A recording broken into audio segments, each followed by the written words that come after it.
everybody, it's Alberto here, and I just want to give a huge thank you to all of you subscribers because I just hit 10,000 subscribers. This is absolutely amazing to me, and I can't thank all of you enough for the overwhelming support and sharing and commenting and subscribing that you've all been doing.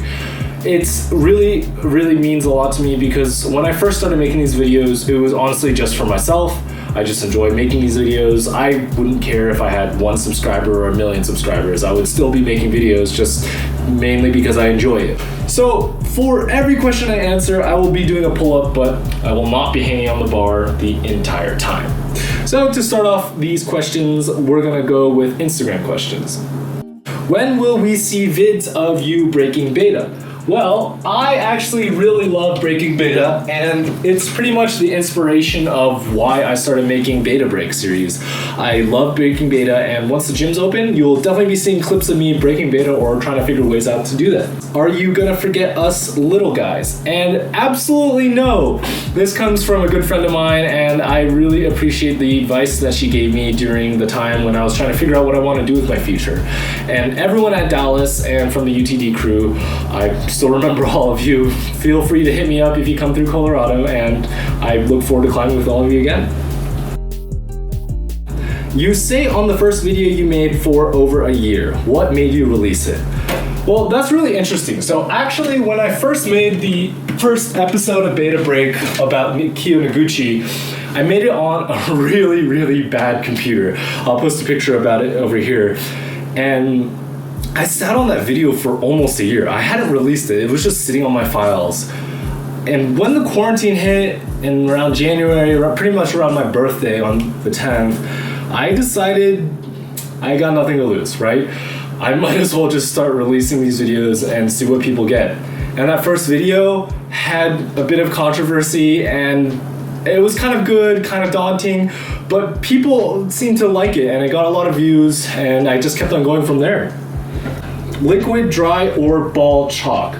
Well, for me, I actually like using a combination of liquid and dry chalk.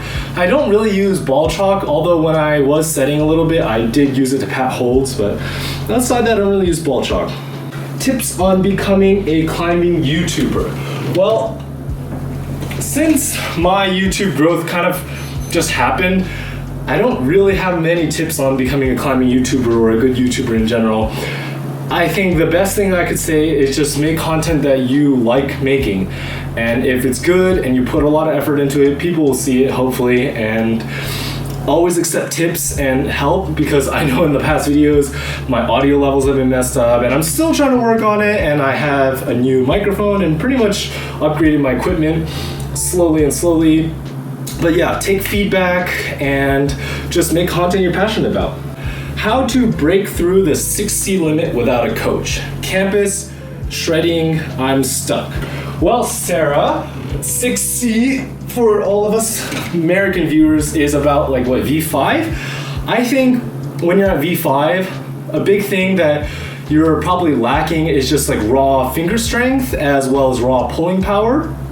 Because chances are, when you get around to V5, at least for me, I got to V5 through a lot of technique and sort of just like being patient and going slow. So building a foundation with some strength involved is a really good way. I don't think you would probably need to shred weight and to get past V5. Campusing, you could probably start very light campusing on big rungs around V5. I think the main thing is, if you are climbing V5, you have to sort of be honest with yourself. Can you climb 90 or 100% of the V5s in your gym? If you can do that, chances are you can already climb V6. But if you're climbing only 1 to 2 V5s in the gym, go back and just try to climb every single V5 in the gym, or at least 90% of them.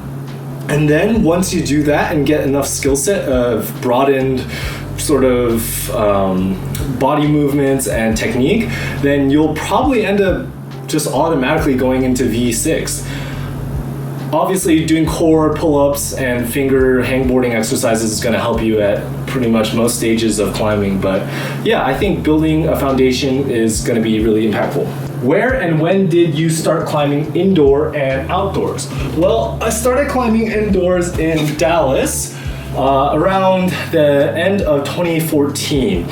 And my first outdoor trip was not until like almost like 9 months after that, and that was in Austin, Texas. Congrats, dude. I really enjoy your videos. Matisse, thank you so much. You are an amazing climber. I can't wait to make a video with you or about you one day. That's gonna be an amazing one. Oh, that is a pull-up. Do you have an outdoor sport climbing / bouldering project? And keep killing it. Your videos are great. So in St. George, Utah, there's a 513 Plus that I was working on. It's called All Dressed Up. I got most of the moves down. I just needed to like link a little bit left, but then the quarantine hit, so I haven't climbed it. And then in Independence Pass, there are 3 sort of projects I really want to try. One of them is in the ice caves, and it's like a V11. The other one is, it's been debated on what the grade is. Either it could be V8, V9, or V10, depending if you use knee bars or whatever. And it is called Chokehold, which is also in Independence Pass. How did you start tricking? Well, I am really glad that you asked that question, because before climbing, I used to do a sport called tricking, which is a blend of martial arts, dance, breakdancing, and a whole bunch of sports all combined. I got started basically when somebody just said, hey, do a front flip. And I tried busting one and destroyed my butt, and it hurt so bad. But from then on, I just kept on working on it, and eventually I just learned. The big thing that I learned from was YouTube and practicing with friends. Philip Fortune is one of my good friends, and he's an amazing tricker. You should go check his Instagram out. We just trained really hard together, and we would session pretty much every day, every other day, even though it was 100-degree heat. And YouTube and going to open gyms was the biggest resource for both of us. Will you be my friend? Well, Eric, we are already friends. I know we don't really talk that much, but I love everything that you're doing with the culinary arts, and I think and I hope that you go really far with that. Feel free to message me whenever you want to talk. What is your favorite animal? Well, that's a tough one, but I really like birds, and the weirdest and funniest looking bird is like the potu in my opinion, and I really like that bird, so the potu. What trick best characterizes your tricking personality? Another tricking question, which is awesome, and Arthur is also an amazing tricker, and I know he's been breaking into rock climbing, which is really good for him. I think it would either be aerial scissor twist, or that's actually, this is more of a combo, where it was, I did an aerial scissor, miss leg, swing through, aerial. I'll post a link or a little clip of it here. Those 2 are my favorite tricks, and it really describes my tricking personality because they're kind of weird and not many people really care about it. Maybe nowadays they've been using it a lot more.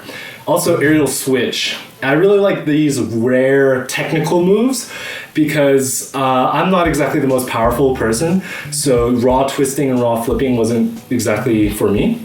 But these weird technical moves were really cool and felt really good to me, so I learned those and gravitated towards those. And the question is, anime. Well, I'm not exactly watching any animes right now. Do you count BoJack Horseman as anime? Oh, I kid. I did watch One Punch Man, and I actually really enjoyed that one. But I haven't really watched that many animes, and yeah, if you have any recommendations, feel free to send them over to me. And it's congrats. Have the climbing gyms at your place reopened? No. When do you use a nut over a cam? So I have not the best experience about traditional climbing.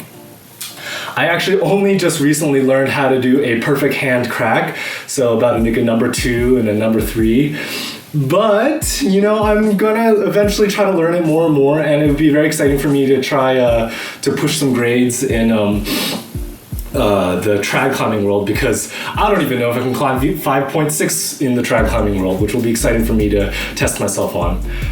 But from what I've heard and what I've read is it depends on the shape of the crack.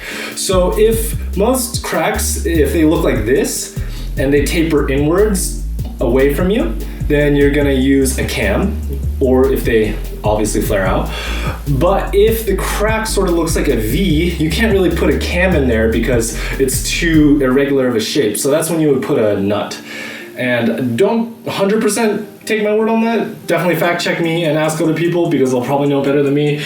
But from what I know, I think that is the answer.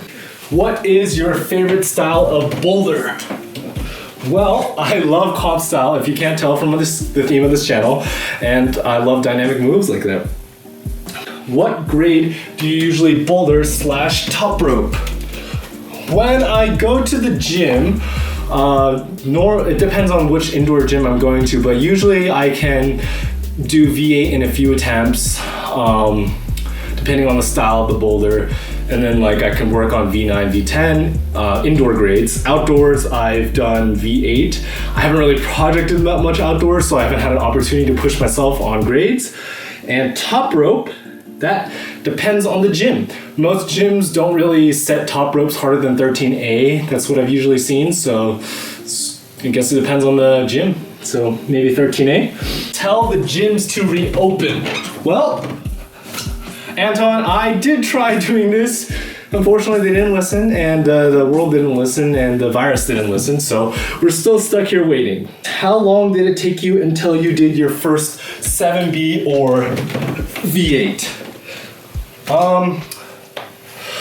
Indoors, it probably took me like a year, but outdoors, see, I think I felt like I could have done V8 much earlier than I actually did, because I just hadn't gone outdoors much. Every time I would go outdoors, something would happen or like rained out, and I just haven't had much opportunity to project outdoors. But it took me about 2.5 years after I started climbing, 2.5, 3 years until I did an official V8.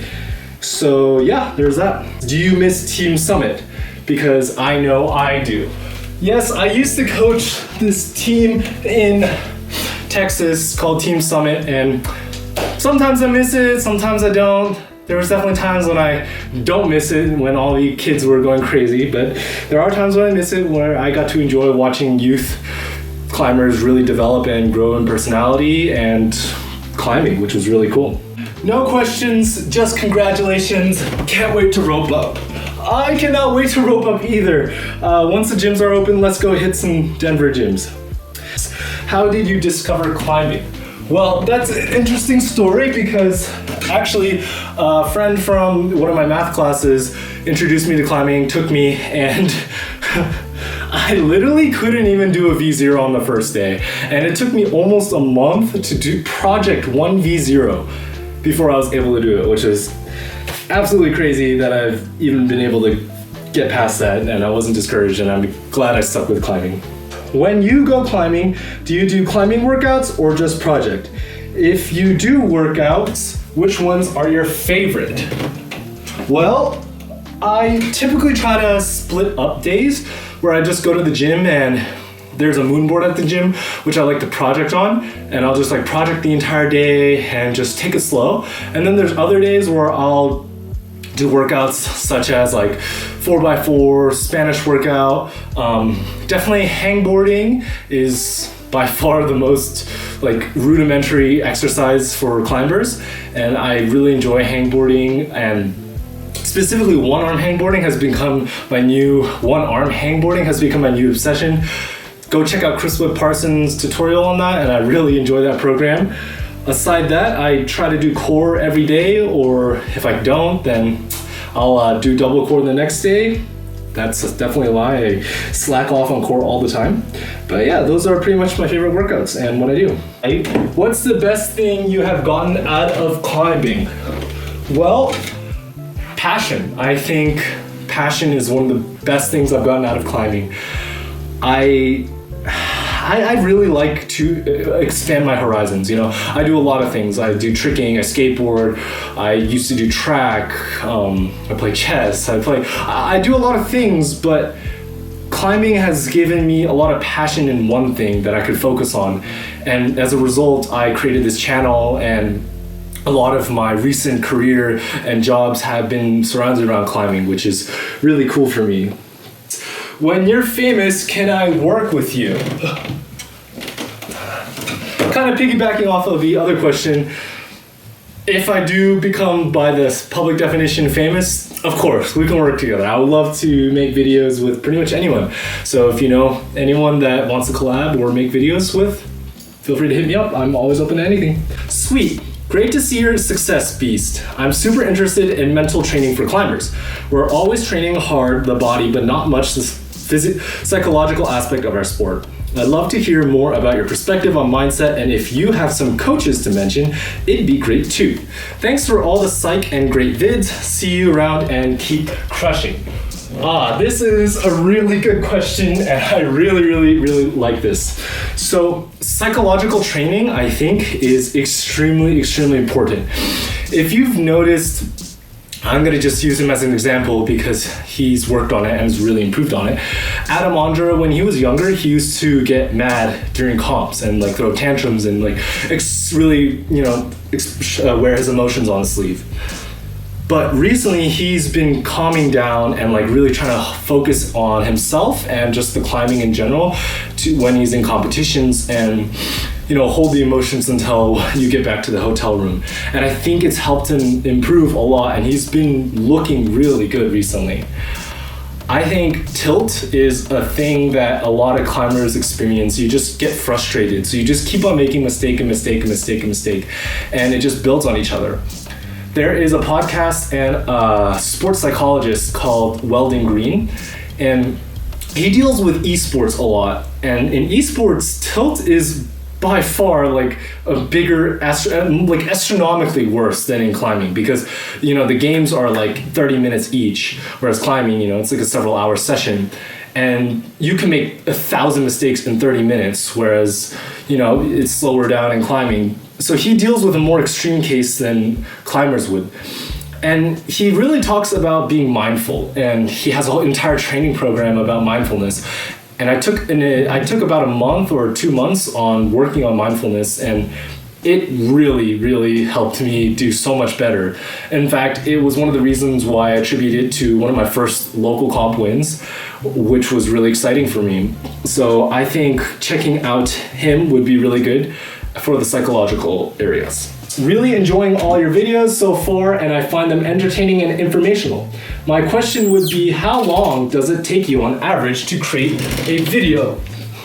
So when I had my old computer, my toaster, it took me like 3 days just to sequence all the clips together, and it took almost 24 hours for it to render because the computer was so bad. I recently upgraded to not that much better, but it's like a $300 refurbished laptop, and it takes me about like a full day to do research because I have to watch a lot of videos to like gather clips. It takes me another full day to write the script.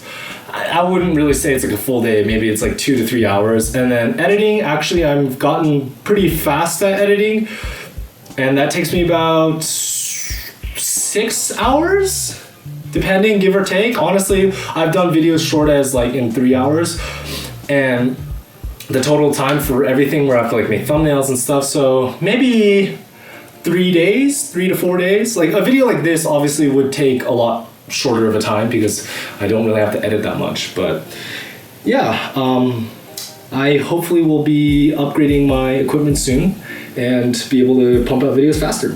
Why do you think the narrative of storytelling and climbing as a sport go so well together? This is an excellent question. I think with climbing, as with pretty much any sport, there is just such a deep story in everyone. Every climber has a story. You take the first place climber and you take the last place climber, and they both struggled so much to get to where they were. It doesn't really matter where they are. It's just that they all have been trying so hard, training so hard, that you can't just train that hard without having a story behind you. And exploring into those stories and telling them is such a joy to me. I really enjoy finding those stories that, maybe people wouldn't know on first glance. Like, you just look at a climber and it's like, oh, they're just really strong. But how did they get there? What did they suffer? What did they sacrifice to get there? So finding those stories with story and of these climbers is just, it really just makes me happy. Epic and congrats. What are your climbing milestones and why coaching? like going from intermediate to advanced, V grades, indoor outdoor project, transformation of training, getting into publishing, climbing, journalism, videography, etc. Okay, that is a long multi-part question, and I really appreciate it. You should definitely go check out Leo Monkey 8 Climbs. He helped film one of the videos that I made with Geek Climber, which was amazing. So to answer the first part, my climbing milestones are I've done like V8, 513. My outdoor grades aren't that impressive. I'm gonna work on it this season, hopefully when everything opens up. I just haven't had much access when you're in Dallas. There's no crags around there. I haven't had much access to outdoor crags, so hopefully I'll be able to do that. Why do I like coaching? Coaching is a very personal thing.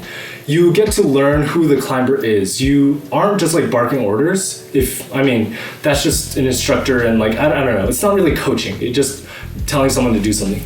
But learning who the person is and what makes them who they are and how it's expressed on the climbing wall is a really cool aspect of coaching that I think it's something that you don't understand until you've done it, I guess. To go from intermediate to advanced, I guess that's based on your definition of intermediate to advanced.